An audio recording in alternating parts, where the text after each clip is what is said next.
Hello guys, in today's video I will be showing you how to fix Facebook ad error problems. The answer is easy. Just go to the settings and then scroll down to the apps section, then go to the search and search Facebook, then go to the storage, and here you will find this clear cache option. Click on it.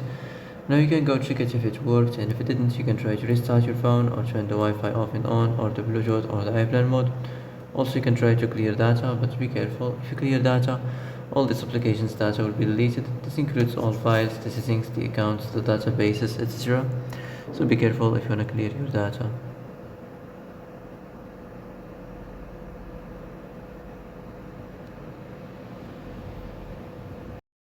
And that's it for today's video. I hope this is the answer you've been looking for.